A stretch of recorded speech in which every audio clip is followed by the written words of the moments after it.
Halo Sobat Podcast, selamat datang kembali di ruang obrolan santai namun tetap kritis bareng gue, Laura, yang bakal nemenin kalian 5 menit ke depan buat ngebahas isu yang lagi panas-panasnya yang terjadi di dunia pendidikan Indonesia. Sebelumnya, terima kasih banget nih udah nyempetin waktu buat dengerin episode kali ini. Dan tenang aja, gue gak bakal bikin kepala kalian mumet. Tapi gue bakal kupas sesuatu yang lagi viral dan sedang jadi pembicaraan publik di media sosial, di berita nasional, bahkan sampai obrolan di warung kopi. Jadi, ceritanya sekarang publik lagi rame banget nih ngomongin tentang program makan bergizi atau SPPG di Sulawesi Selatan, yang disebut-sebut dikelola oleh Yasika Aulia Ramadhani, putri dari Wakil Ketua DPRD Sulawesi Selatan, dan kabarnya ia mengelola 41 dapur penyedia makanan untuk sekolah-sekolah.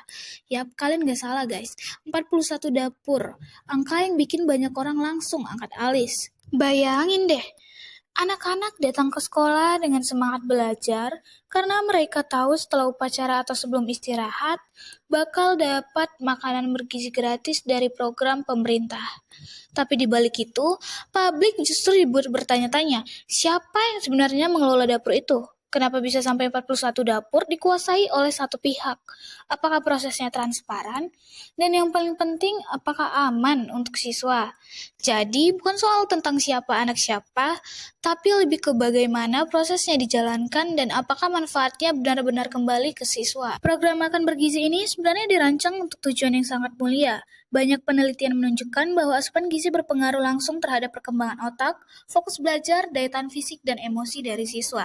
Artinya, program ini nggak boleh dianggap sepele nih teman-teman.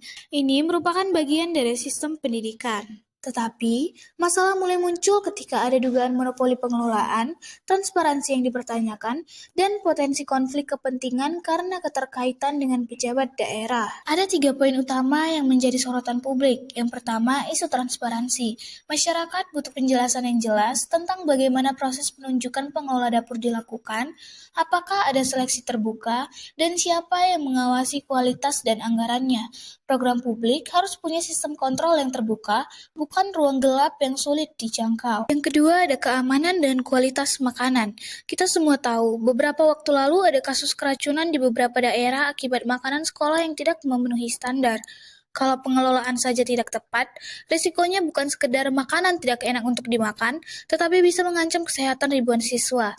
Yang ketiga adalah kepercayaan publik terhadap lembaga pendidikan. Kalau orang tua merasa tidak yakin dengan pengelolaan program sekolah, maka kepercayaan mereka bisa hilang.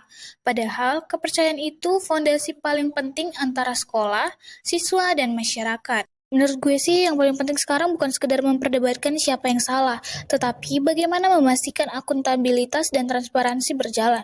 Kalau memang pengelolaan itu profesional dan sesuai standar, harusnya tidak ada masalah untuk membuka data ke publik. Tapi kalau ada yang janggal, evaluasi adalah hal yang harus dilakukan. Pendidikan bukan hanya soal kurikulum dan buku pelajaran.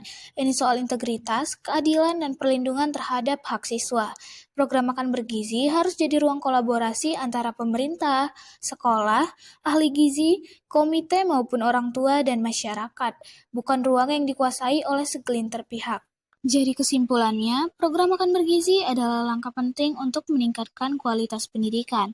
Tapi keberhasilannya butuh pengawasan yang kuat, transparansi, dan distribusi yang adil. Kasus viral di Sulawesi Selatan mengingatkan kita bahwa dunia pendidikan tidak boleh dipisahkan dari nilai moral dan tanggung jawab publik. Kita berhak bertanya, apakah ini benar untuk kepentingan anak bangsa atau hanya untuk kepentingan kekuasaan? Karena pendidikan bukan tentang siapa yang berkuasa, tapi tentang masa depan generasi berikutnya. Terima kasih untuk semua yang sudah mendengarkan episode kali ini. Gue Laura pamit undur diri. Sampai bertemu di episode berikutnya. Tetap peduli, berani bersuara, dan mari bersama menjaga dunia pendidikan agar tetap bermartabat. See you next time ya.